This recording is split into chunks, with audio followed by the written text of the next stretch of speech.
जयपुर में फर्जी बिल बनाने वाले रैकेट का भंडाफोड़। मोबाइल फोन के फर्जी बिल बनाने वाली गैंग का पर्दाफाश हुआ। पुलिस ने फर्जी बिल बनाने वाले रैकेट का भंडाफोड़ किया। ब्रांडेड कंपनियों के मोबाइल का फर्जी बिल बनाते थे आरोपी।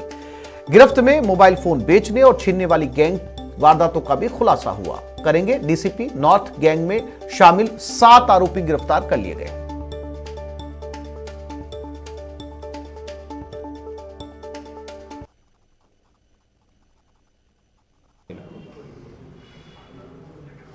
जयपुर में किसको पकड़ा सबसे पहले, तो उसके बाद किस किस के वजह इसमें जो पीछे आपके प्रेस नोट में जो नाम दिए गए हैं, इसमें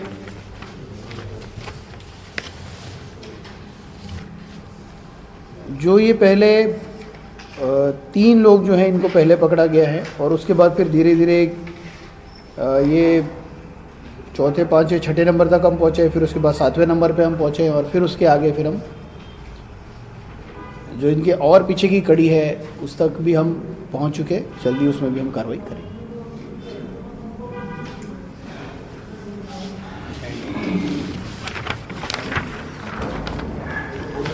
और मैं फिर से रिक्वेस्ट करूंगा कि इसमें स्पेशली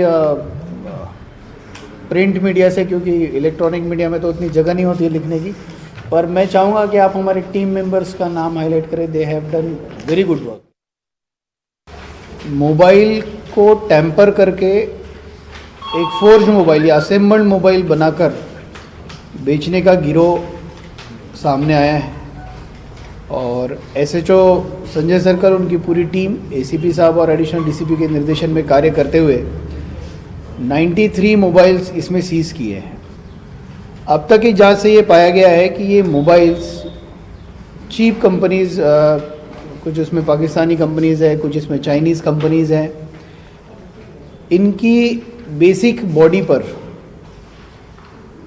अच्छे मोबाइल्स के कवर चढ़ाकर और उनके IMEI नंबर को टैंपर करते हुए, इसमें सीरियस जो बात वो यही है कि इसमें IMEI नंबर्स को टैंपर करते हुए ये मोबाइल, ये गिरोह कई स्टेट्स में स्पेशली यूपी, महाराष्ट्र, दिल्ली, हरियाणा और राजस्थान, इन सभी स्टेट्स में ये लोग ये मोबाइल्स को बेचते थे। और लोकसभा स्पीकर अपने 3 दिन के दौरे पर कोटा पहुंचे। इस समय वो कोटा बूंदी के दौरे पर हैं। लाइव तस्वीरें लोकसभा स्पीकर ओम बिरला की। प्रमुखजन, भाइयों और बहनों, मौसम पलट रहा है, समय परिवर्तनशील है और जिस तरीके से मौसम परिवर्तन है वैसे समय भी परिवर्तनशील है और इस परिवर्तन के समय हमारी ज्यादा जिम्मेदारी बन जाता है, हमारा ज्यादा दायित्व बन जाता है कि किस तरीके से हम समाज के अंदर मानवीय सेवा के माध्यम से हर व्यक्ति का कल्याण कर सके। और ये जिम्मेदारी आप सब कार्यकर्ताओं की है, क्योंकि आप जिस समर्पित भाव से, जिस राष्ट्र के समर्पित सेवा के लिए आप यहां पर आए हैं, आपके मन में है कि मैं समाज में बदलाव लाऊं, गरीब, पिछड़ा, शोषित व्यक्ति को न्याय दिलाऊं, उसको सम्मान दिलाऊं, उसके अभाव दूर करूं। साथियों, पिछले कई दिनों से मैं देख रहा हूं कि हमें सामाजिक और राजनीतिक धाराओं को बदलना पड़ेगा। आजादी के 75 साल बाद भी हमें कई बुनियादी अभावों के लिए आज भी लड़ना पड़ता है और उन अभावों को दूर करने के लिए हमें सामूहिकता के साथ काम करना होगा, निश्चित कार्य योजना के तहत काम करना होगा। पिछली बार जब मैं लाखेरी में आया था तो लाखेरी के लोगों की मांग थी कि हमारे यहाँ दयोदय ट्रेन रुके।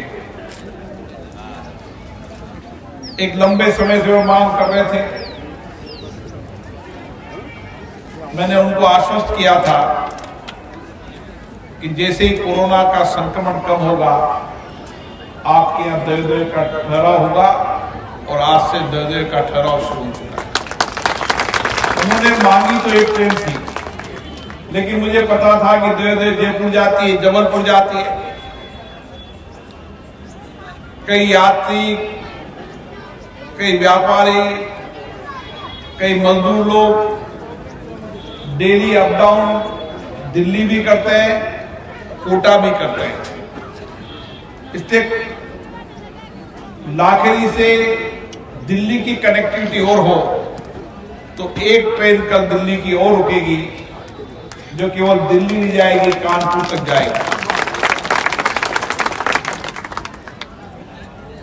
हम चाहते हैं कि चाहे रोड कनेक्टिविटी हो, चाहे रेल कनेक्टिविटी हो,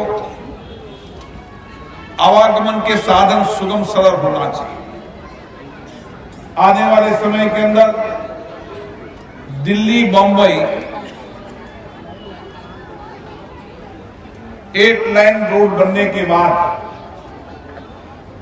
लाखेरी की कनेक्टिविटी दिल्ली से भी नजदीक हो जाएगी और बंबई से भी नजदीक हो जाएगी। ये रेल कनेक्टिविटी, रोड कनेक्टिविटी सामाजिक आर्थिक परिवर्तन लाती है। यहाँ का किसान, यहाँ का मजदूर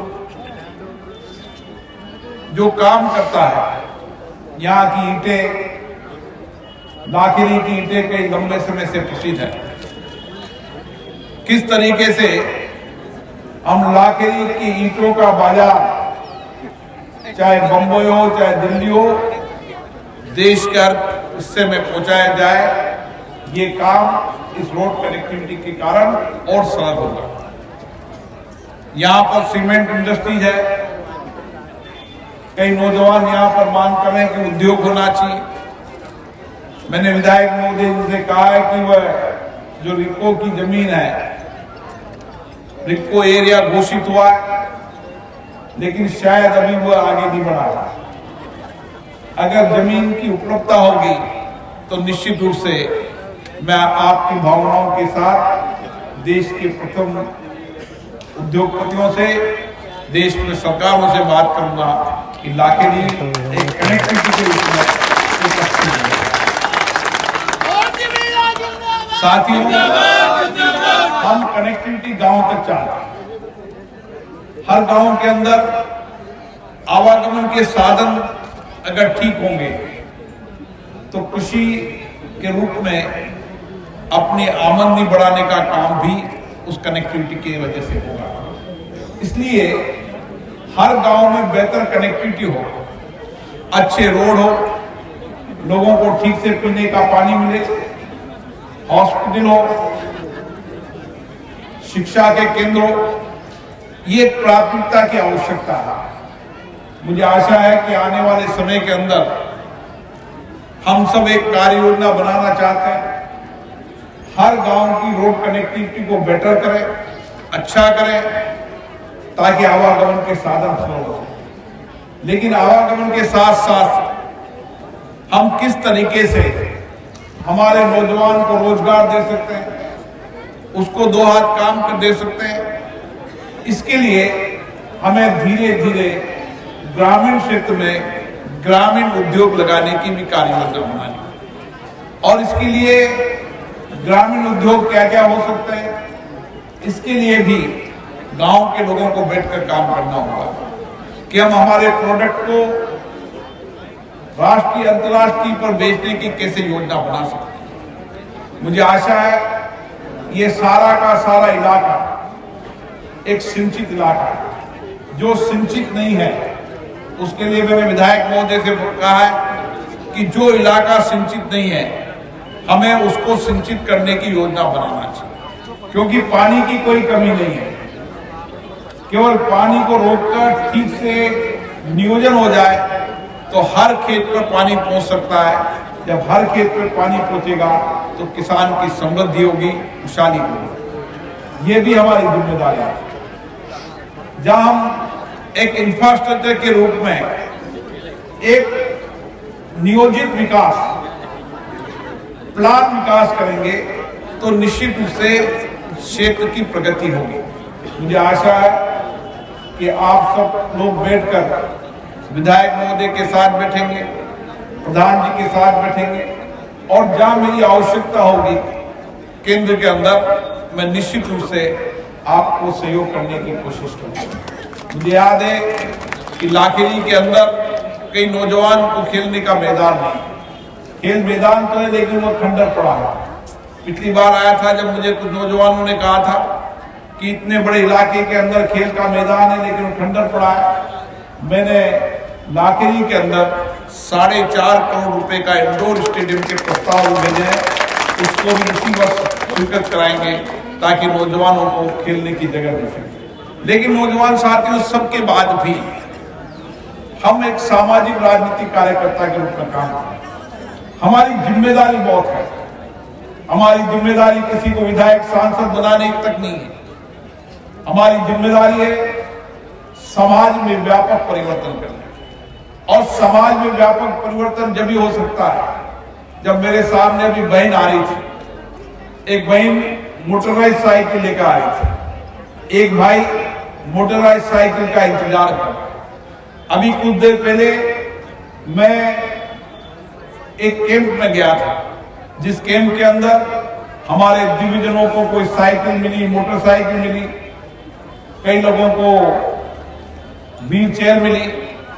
लेकिन दिव्यांगजनों के अंदर मैंने देखा कि कई दिव्यांगजनों को जो आवश्यकता थी उसके अनुसार उनको वो चीज नहीं मिल पाई, और इसीलिए हम सब राजनीतिक और सामाजिक कार्यकर्ताओं की जिम्मेदारी है।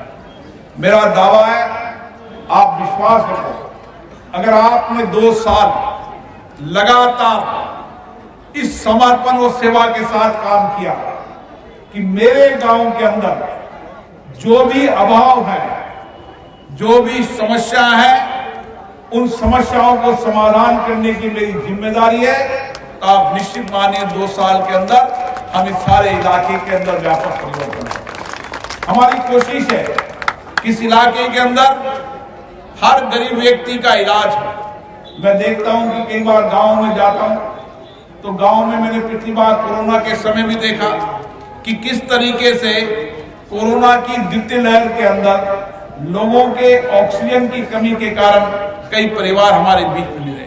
मैं पिछली बार जब लाखेरी आया था तब भी मैं कई परिवारों से मिला था। उसके बाद मैं गांव में गया तो कई परिवारों से भी मिला। मैंने पूछा कैसे हुआ, तो उन्होंने कहा एकदम अचानक सांस आना बंद हो गए और चले गए। किसका कारण क्या था?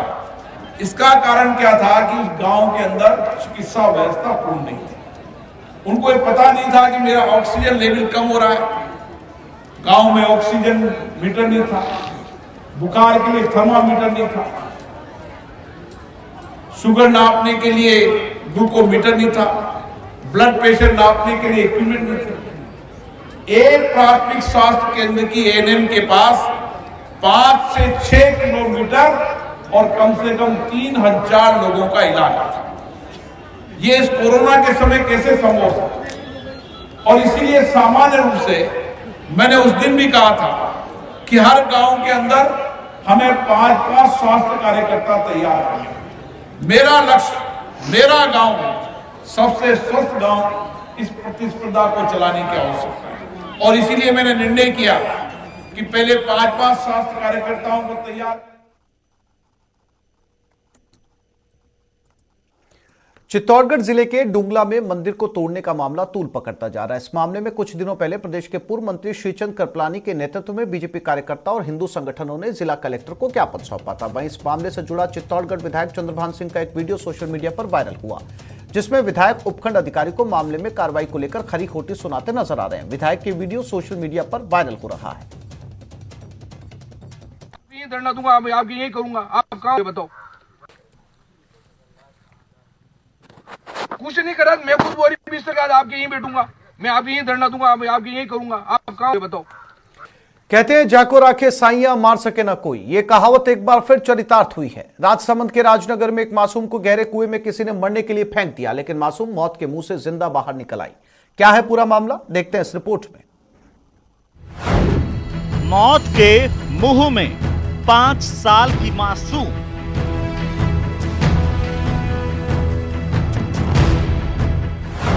अस्सी फीट गहरे कुएं से पापा पापा की पुकार।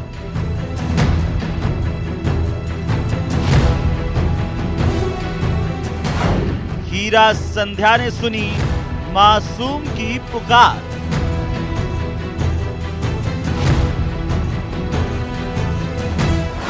साड़ी से रस्सी बनाई, जीनल की जान बचाई।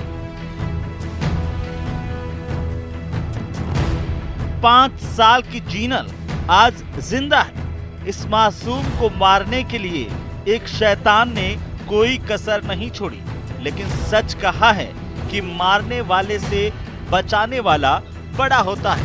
बाइक सवार हैवान ने जीनल की जान लेने के लिए उसे 80 फीट गहरे कुएं में फेंका, लेकिन हीरा और संध्या ने जीनल को जीवन दान दिया है।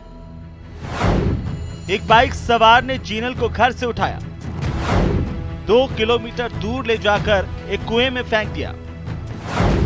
कुएं में मोटर को बांधने वाली रस्सी के सहारे मासूम जीनल करीब आधे घंटे तक लटकी रही। कुएं में आधे घंटे तक पापा पापा पुकारती रही। हीरा और संध्या कुएं पर मोटर बंद करने पहुंची। कुएं के अंदर से बच्ची के रोने की आवाज सुनी। हीरा और संध्या ने फौरन साड़ी की रस्सी बनाई और मासूम जीनल को कुएं से बाहर निकाला। मौत के मुंह से मासूम को निकालने के बाद पुलिस को सूचित किया गया। तो मोटर बंद करे आई एक मानला और ही जो संध्या जो बस वणी मोटर तो बंद कर दी थी, जी मोटर बंद कर दी, उन्हें लिखा लगी के ओ पापा कमाड़ वाजो जो। बाहर देखा तो ये छोरी कुएं में से आवाज लगा रही थी, तो फिर मैंने ला रुक गुड़िया मैं तो निकालती हूँ तेरे को। जब तक फिर ये पास के खेत में गेहूं की पिलाई कर रहे थे, इनको बुलाया क्या हो, एक गुड़िया कुएं में गिर गई है। फिर इनको बुलाया, फिर हम तीनों ने मिलके साड़ी खोल के उसको बांध के बाहर निकाला। फिर घर वालों ने बच्ची के गुम होने की खबर सोशल मीडिया पर शेयर की थी। खबर मिली तो बच्ची के दादा फौरन मौके पर पहुंचे और अपनी मासूम पोती को पहचान लिया। राम जी के घर वाला री साड़ी खोली, पचे मैंने साहब खेची, पचे राम जी मैंने घुसिया और मैंने निकाली, पचे बहाने मैंने साड़ी री लारे हाथ पकड़ी। जीनल की जान बच गई, लेकिन मासूम को मारने वाली साजिश पर अभी सस्पेंस बना हुआ है। पुलिस अभी जांच में जुटी है और कुछ भी बोलने को तैयार नहीं। मासूम को घर से इतनी दूर कौन लाया, मारने के लिए किसने कुएं में फेंका, ये गुत्थी अभी तक अनसुलझी है। फिलहाल पुलिस इसे रंजिश या घरेलू विवाद का मामला मानते हुए जांच कर रही है।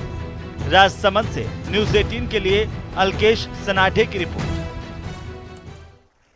भरतपुर जिले के डीग कस्बे में ट्रैक्टर ट्रॉली पलटने से हुए हादसे के बाद आज कैबिनेट मंत्री विश्वेंद्र सिंह आरबीएम अस्पताल पहुंचे, जहां घायलों से मंत्री विश्वेंद्र सिंह ने मुलाकात की, उनका हालचाल जाना। इस दौरान कैबिनेट मंत्री विश्वेंद्र सिंह ने कहा कि प्रशासन की सतर्कता के चलते लोगों की जान बचाई जा सके, नहीं तो देरी के कारण और भी लोगों की मौत हो सकती थी। हादसा बड़ा दुखद था, जिसमें 3 बच्चों की मौत हो चुकी है और 2 लोगों को जयपुर रेफर किया गया है।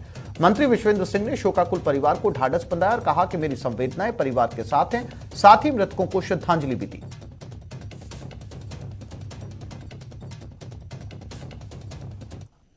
मेरे जो निर्वाचन क्षेत्र गांव गिरसे के ट्रैक्टर ट्रॉली के साथ में जो हादसा हुआ, उसमें जो 3 लोग जो मृतक हुए हैं, सबसे पहले तो उनको श्रद्धांजलि देना चाहता हूं और शोक संतप्त परिवारों को असहनीय दुख को सहने की शक्ति प्रदान करे, ईश्वर से ऐसी कामना। मुख्यमंत्री जी भी कल रात से बहुत चिंतित हैं और मैं भी रात से लगा हुआ हूँ तब से। और जो आपको सूचना देना चाह रहा हूँ, लोग जयपुर रेफर हैं, 7 यहाँ हैं, 3 मृतक हो चुके और इस दुखद हादसे पे अपनी संवेदना के साथ साथ मुख्यमंत्री जी ने भी अपनी ट्वीट भी किया है और अपनी शोक संवेदना भी। तो इस बुलेटिन में फिलहाल इतना ही। नमस्कार।